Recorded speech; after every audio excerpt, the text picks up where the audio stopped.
Shady Elisha, and we are the residents of Dr. Joe, and you are on the segment Get Inspired with Shady Elisha on IAMBEST TV. He will be talking with us on the subject matter balancing career and passion. Stay connected, and God is in charge. I am Ebi A Joseph, popularly known as Dr. Joe. I'm a practicing medical doctor and also a gospel music minister. I'm married to a beautiful wife who is also a doctor, Dr. Mary, and we have two lovely children, Zoe and Elisha. Yeah.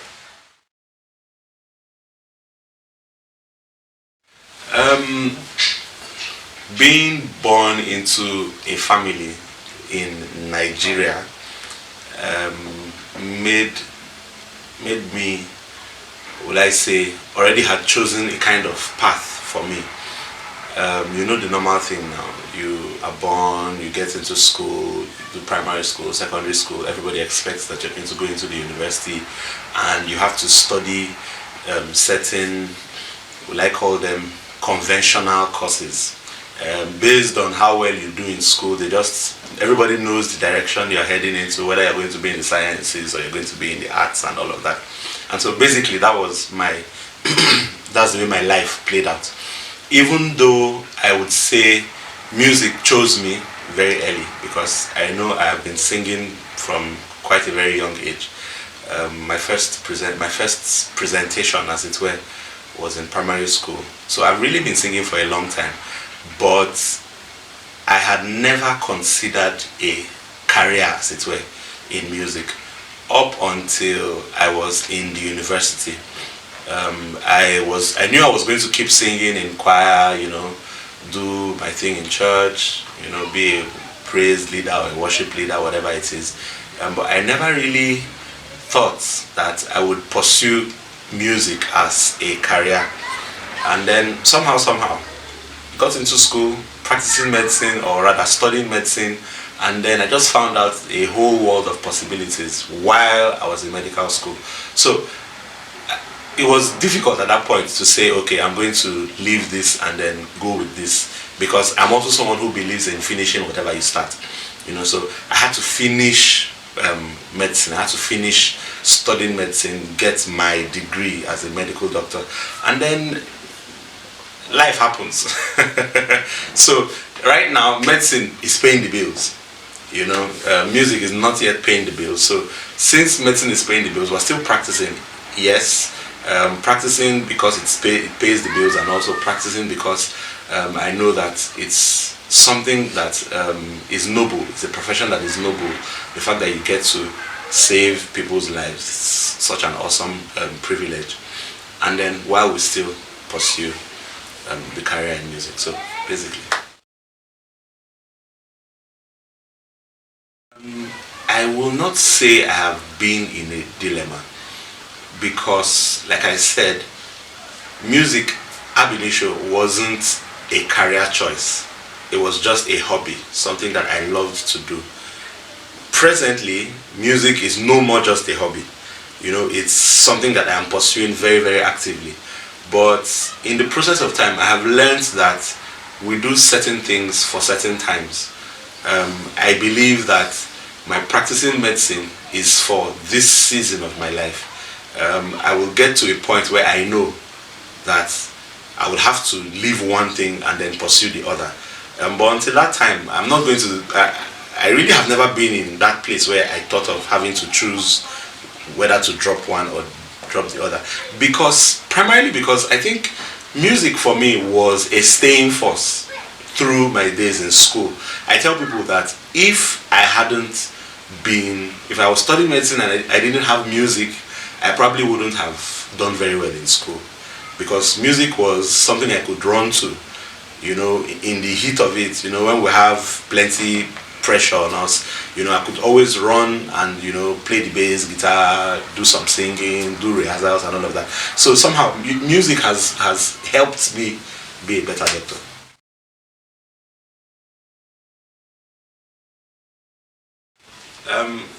A career is something that you pursue. Yes, you pursue it for the purpose of making ends meet. Your passion, however, is something that you are born to do. You could pursue a career in your passion, okay, but not everybody's career is their passion. Some people are passionate about, let's say, sports, or let's say fashion, and they are pursuing a career in, say, banking. Banking is their career. That's what they do. That's their 9 to 5 job and all of that, But the other thing, which is fashion, is now the passion. That's what they are very passionate about. They see someone dress, they feel, if we combine this thing differently, it would look better. That's what they are passionate about. But then again, they have something else, which is the career that they're pursuing. I believe that you can have those two things separately, but you can also have both of them coexisting. That is your career being your passion. And man, that's like the best of all, where you wake up every day and what you're pursuing is your passion. It's what you're passionate about. That's the life. Passion and career, balancing them. If your passion is your career, then of course you are good. If you're passionate about, say, banking, and then you have a career in banking, that's excellent. So you cannot miss it. You will always be balanced, because wherever you put your drive in, it's your passion and your career, so you're pursuing it. But for some of us who have to balance a passion that is not our career, even though in the long run, when you look at it, it's almost the same thing, because medicine, you get to relate with people and with the aim of helping, and also ministry, of course, still about helping people, so it somehow coincides in the long run. But then, strictly speaking, they are kind of different. So I would say, what I do is I maintain a dynamic balance. I maintain a dynamic balance in that if you see me at any point in time, you would think that I am imbalanced. So if you meet me when I am shoring up my musical side, you would think that I am not a good doctor. And then if you see me when I am pursuing my medical side, you would think that I am not a good musician. Okay? I learned that while I was in school. So we would spend time reading, spend a lot of time reading, and people would think that we were all booky and that was all there was about us.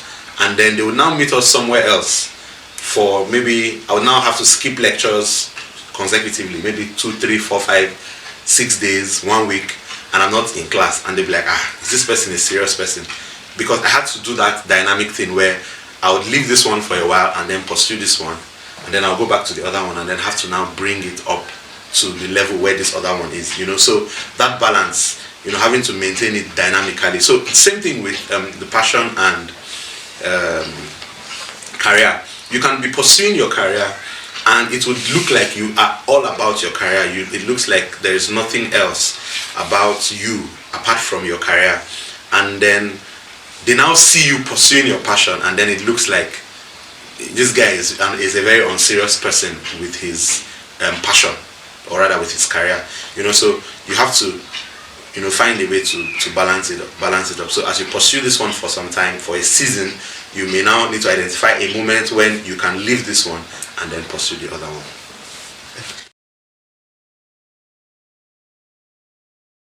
I'm a product of that kind of setup. Like I said, you just 1, just 2, just 3, you're doing very well, you write your WAEC, and then you turn out, WAEC is the exam we write here for, to move to the next phase of our education. So you do very well in your JS3, and then everybody expects that the very brilliant ones are the ones who are going to be in science class, and then the ones who are not so good will be in between social sciences, and then the bad ones will be in the arts classes. That's the general belief, even though it is not true, it's not correct. Okay, I was that kind of child who did very well, in junior secondary, and then had to be in the science class, even though I had always had a passion for the sciences or a desire to be in the sciences, and then when it was time to write jam, I had a fight with my father because I did not want to study medicine.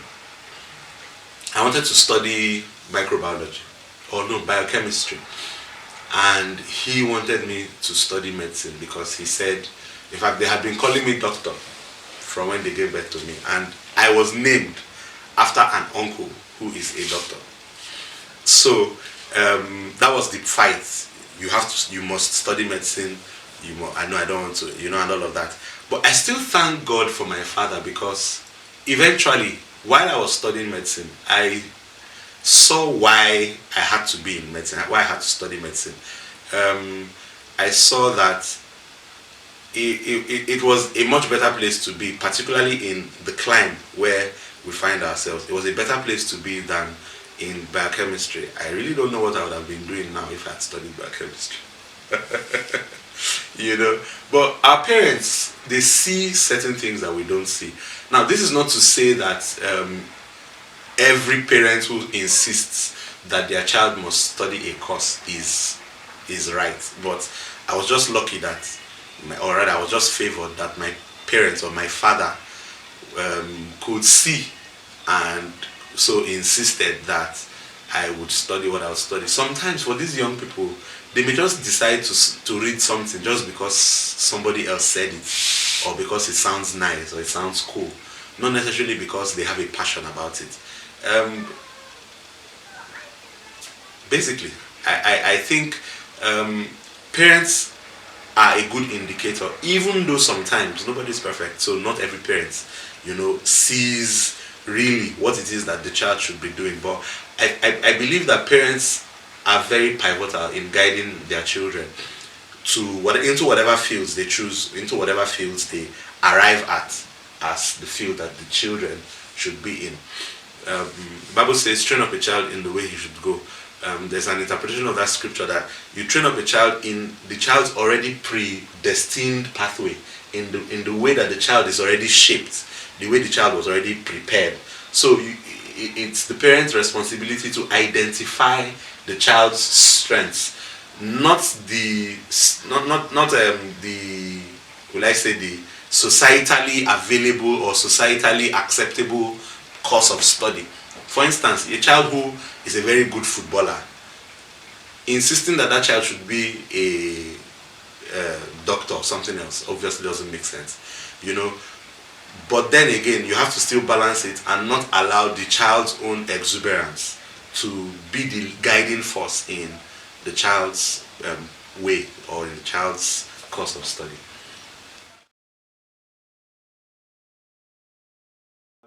God has been really good to us. That's my family and I. Because why I say that is because it's really quite a challenge, balancing family and being a doctor, and then having to balance that with my wife also being a doctor, and then adding ministry to it. But God has been faithful in that He's given us a very good support system. When we came into town first, we just had one child, so it was not so difficult. However, God gave us someone, or rather people, who we can leave our children with very, very, relaxed. There's no stress about it. There are people who come in, to support us, help us out with taking care of the children when we are not around, having to take a little of that responsibility, off us. And then, he just helps us. He's just been a very, very faithful help for us. Having to travel, leave the family, travel for ministrations, and then come back, and you still know that wherever you are, even though your family is away, He's with them. there was a time I had to pray about it, and he gave me a word. He said that his name is a strong tower. We can run into him and we are safe. So whether I'm not here, their safety is not in my being here. The safety of my children, the safety of my wife, the safety of my home, the safety of my marriage. It's not about my presence physically. It's about his name. So every time I have to be away, every time there has to be a separation, that scripture just, fills my heart, and I'm confident that he's got us. He has us in the midst of it all. And he's been faithful, truly. He has.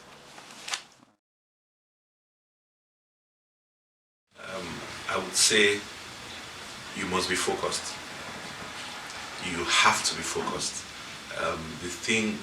The one very important thing that you would need on this road is focus. You must know what you want and go for it with all of your heart, and not allow pressures from without, pressures of what people would say, pressures of what people would think about what you are doing affect what you are doing and how you do what you do. You have to be focused. You have to identify for yourself that one thing that you need to do and put all that you have to it. Put everything that you have to it. For those people who are already maybe pursuing a career or maybe doing a course that is at loggerheads with what it is that they feel they should be doing, don't just bow out yet. Finish whatever it is that you have started. Our God is the author and the finisher. He's not just an author. He doesn't just start things and then leave them halfway. You have to have that staying power and finish whatever it is that you start. It may take a couple of years, it may take a year or a couple of months, but stay with it and finish it, and know that you have this feather in your cap, and then you can now go ahead and pursue whatever it is that you think your passion is. But if you've already started, maybe you're in university presently, or you are in a polytechnic or whatever it is, you are studying a course, finish that course, graduate, do all of that, and then you can now pursue whatever it is that your passion is. And then who says you cannot do both the way I am? God bless you. Yes, it has been an awesome time with Dr. Joe, and we are still at his residence. He said it doesn't matter what you are doing, you can be practicing your career and also into your passion.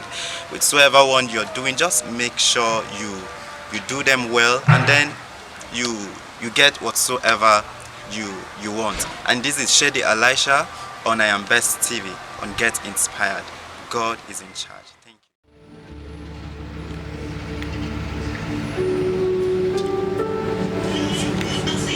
So what's your hair? What hairstyle did you think you should make? I got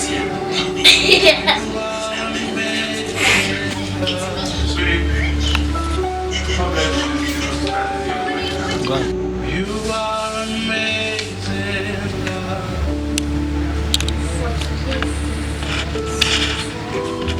there's no one like you.